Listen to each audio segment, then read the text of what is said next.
Bienvenido al programa. Hola, ¿me escuchan bien? Perfectamente. ¿Cómo está? Buenos días. ¿Qué tal, Alejandra? ¿Cómo estamos? Bueno, primero, aún hay algunas bancadas que aseguran que no han definido si van a dar o no el voto de confianza y que van a decidir tras la presentación de Mirta Vázquez. Usted, bueno, conociendo cómo funciona esto en la antesala, ¿cómo siente el ambiente? ¿Cree o no que hay un ambiente favorable? Yo me atengo a lo que ha señalado el día de hoy el diario El Comercio, que plantea 3 escenarios. Todo va a depender, por cierto, de la capacidad negociadora que pueda haber tenido la nueva titular de la PCM, la señora Mirta Vázquez, y de repente haber conseguido votos más orgánicos. Me refiero particularmente a Acción Popular, que parece que va a ser el fiel de la balanza. Estos 3 escenarios que plantea el diario El Comercio me parece que están muy bien enfocados y acertados. Hay una enorme posibilidad, por lo menos en 2 de ellos, de que la señora Vázquez y el gabinete que ella preside reciba el voto de confianza, y uno en particular que podría inclinar la balanza si es que Acción Popular más en bloque no define este apoyo y respaldo al gabinete. Ahora, Acción Popular asegura que ha dado libertad a sus parlamentarios para decidir si otorga o no el voto de confianza, y hay un número importante que de alguna manera ya ha asegurado que lo otorgará, ¿verdad? Y se ha mostrado de manera favorable, y sobre los cuestionamientos de algunos ministros ha dicho que van a esperar a ver cómo se desempeñan en el cargo, ejerciendo un control político a posteriori. Este tipo de declaraciones, ¿hacia dónde cree que se inclina, verdad, la balanza? No, están en todo su derecho, por cierto, pero de todas maneras es desconcertante la posición. Yo creo con toda sinceridad, Alejandra, que la gobernabilidad es de doble vía. No solamente hay que pedírsela al Congreso como un compromiso para permitir que un gobierno ejecute su plan, su programa, que además ya ha sido publicado el pasado sábado 16 de octubre a través de un decreto supremo 164-2021 de la PCM, donde están los 10 ejes más importantes. Sobre eso valdría la pena discutir, pero ocurre que el gobierno, en una terquedad que no me la explico, mantiene a 2 ministros que son cuestionados no por solamente la oposición, sino por buena parte de la ciudadanía y de quienes conocen el pasado, sobre todo tan tormentoso del ministro del Interior, Luis Barranzuela. Que hayamos llegado a esta situación sin que se haya definido la postura de la señora Mirta Vázquez frente a un ministro que, según ella misma ha dicho, no conocía, que el gobierno ha puesto como cuota, no te voy a decir violentando el precepto constitucional que la obliga a ella a presentarle una lista al presidente, sino que por lo menos hacer una cuestión de conocimiento sobre este personaje que a ojos luces es el que más perturba la posibilidad de recibir el voto. Ahora, Luis Barranzuela ha ratificado su compromiso con la lucha contra el narcotráfico y asegura que va a instalar una mesa de diálogo para solucionar el tema con los cocaleros que han presentado un paro en contra de la erradicación de la hoja de coca. En ese sentido, se referían algunos parlamentarios que van a ver cómo se desempeña, ¿verdad? Que sus acciones demuestren este compromiso por la lucha contra el narcotráfico. Son acciones, Alejandra, que muy bien cualquier otra personalidad, incluso de izquierda, porque es verdad que este es un gobierno de izquierda, pueda detentar al frente del Ministerio del Interior. Yo no entiendo cómo una persona que hemos escuchado hablar 3 días antes, que incita incluso a los agricultores cocaleros a luchar contra el gobierno y en particular contra el presidente de la República, Pedro Castillo Terrones, a pedirle y exigirle que luchen contra la erradicación de coca, termina siendo ministro del Interior. Eso, perdóname, Alejandra, no le encuentro yo ninguna lógica. Cualquier otra personalidad solvente, por supuesto, no una persona que reciba 158 sanciones de parte del arma al cual él perteneció, la Policía Nacional, tiene que ser ministro del Interior. Y más aún, el último contexto donde se han fugado 5 personas del Partido Perú Libre acusados de formar parte de una banda denominada Dinámico del Centro. Yo no le encuentro ninguna lógica a insistir en mantener a una persona como Luis Barranzuela, por muy buenas intenciones que tenga para hacer las cosas. Ahora, la vicepresidenta de la República, Dina Boluarte, ha hecho un llamado a lo que usted dice, ¿no? A votar a favor del gabinete en aras de la gobernabilidad, y dice unir esfuerzos para sacar adelante el país. ¿Cómo responde a este llamado de la vicepresidenta y también ministra?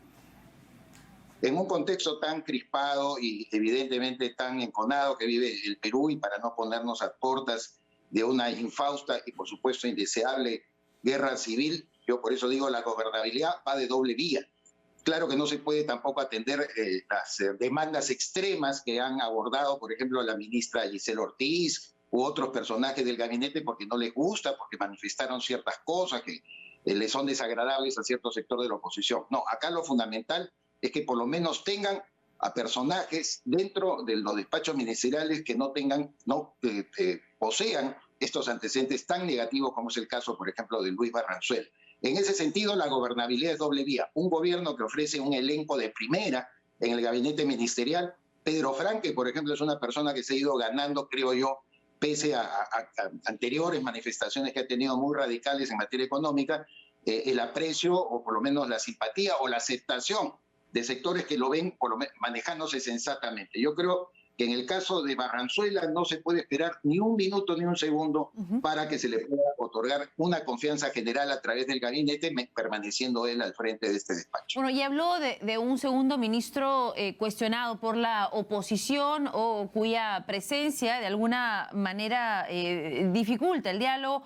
¿Se refiere al ministro de Educación, Carlos Gallardo?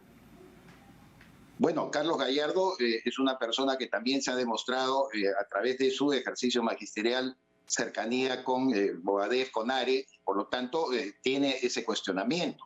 De hecho, hay que mirar lo que ha ocurrido con el gabinete de Guido Bellido, la insistencia en mantener a Iber Maraví, que era un personaje colocado por el presidente, como es el caso de Carlos Gallardo, al final no trae consecuencias positivas. Maraví no era la persona indispensable para conducir el sector de trabajo. Esos caprichos le pasan factura.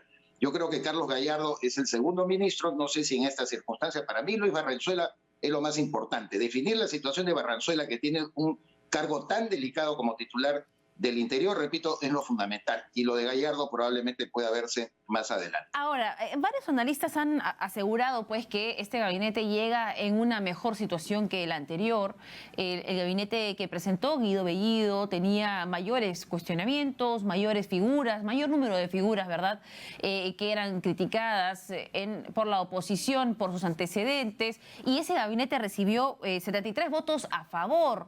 En este caso, entonces, o sea, ¿en qué forma está llegando este gabinete? ¿No cree que tiene una composición un poquito más sólida?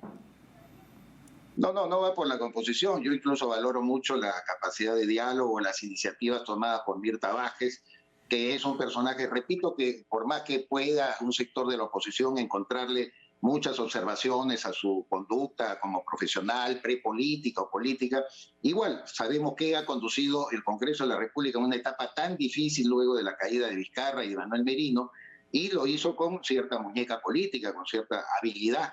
Por lo tanto, su capacidad de diálogo no está en cuestión. Por cierto, haber incorporado un número mayor de mujeres, de damas dentro del gabinete también es algo que uno tiene que recibirlo con atracción. Tercer lugar, como menciono, la publicación del Decreto Supremo 164-2021 de la PCM, donde se establecen los 10 ejes de las políticas. Por lo menos ya tenemos un horizonte. 69 días con el impresentable de Guido Bellido, que era confrontacional, misógino, homofóbico, y todo lo que le conocimos, no avanzamos absolutamente nada. Por eso digo, no hay que insistir por capricho en ciertos personajes perturbadores. Bellido en esa circunstancia, Alejandra, era el elemento perturbador, no solamente con Iber Maraví. Ahora no lo es Mirta Vázquez, pero sí tiene elementos de los cuales yo creo debe presentar. Y hay otro tema que es recurrente, ¿verdad? La Asamblea Constituyente, unas recientes declaraciones de la ministra de Trabajo, Betsy Chávez, en ese sentido, han vuelto a poner el tema en la palestra, ¿no? Dice que es una prioridad de carácter nacional. ¿Qué opina sobre este tema que algunos parlamentarios pues han recogido inmediatamente como conflictivo? Por supuesto, pero conflictivo con la propia titular del Consejo de Ministros, Mirta Vázquez. No digamos que la señora Betsy Chávez le tiene que hablar a los sectores de la oposición. La señora Mirta Vázquez, presidenta del Consejo de Ministros, fue muy clara en señalar hace muy pocos días, como lo ha dicho también Pedro Franque, ministro de Economía, que lo de la Asamblea Constituyente no es prioridad.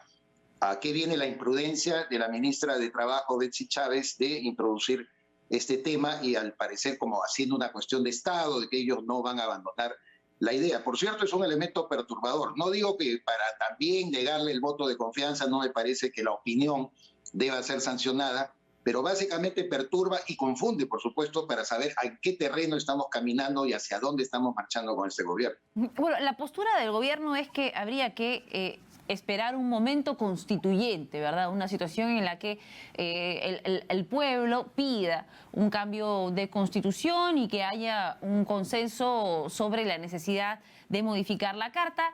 Y Mirta Vázquez incluso dijo pues que es necesario hacerlo, pero que aún no se ha dado ese momento. Es decir, o sea, nunca ha estado fuera de la mesa totalmente, digamos.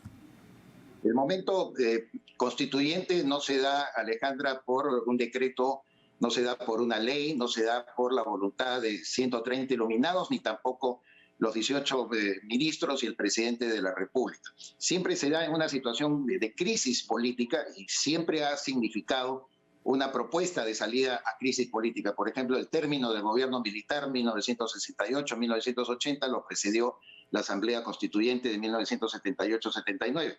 Igual el autogolpe de Alberto Fujimori tuvo el contexto de generar un momento constituyente en lo que lamentablemente en ese momento sí discutíamos de que el grupo que había dado el golpe de Estado, el señor Fujimori, participara en esa asamblea constituyente. Aún así, la Constitución, creo yo, se ha ido validando a lo largo de más de 25 años por modificaciones que también se le ha hecho. Hay que ver en qué momento se da esa oportunidad en la que no solamente el pueblo lo exija, sino una crisis política indeseada, por cierto, de más alto nivel, que pueda exigir hacer esa nueva constitución. Bueno, y un comentario ya para ir cerrando sobre esta noticia.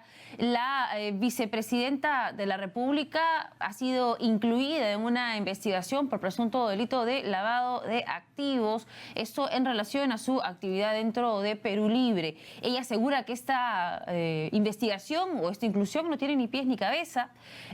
Bueno, ¿de qué manera afecta, ¿no?, a este contexto? Lo ideal es que ningún ministro pues esté comprometido en cosas oscuras, como por ejemplo el caso también de la ministra de Trabajo, Betsy Chávez, a quien se le atribuye haber ejercido una defensa legal o haber ofrecido su servicio de defensa legal al ex prófugo y ahora preso Rodolfo Orellana, el jefe de una mafia enorme y tremenda. Ella ya le hizo descargo, señala de que lo hizo dentro de un contexto genérico de apoyo al sistema penitenciario. Muchísimas gracias por darnos un espacio para poder transmitir su opinión sobre el gabinete que se está presentando a las 11 de la mañana al Parlamento. Gracias, Alejandro.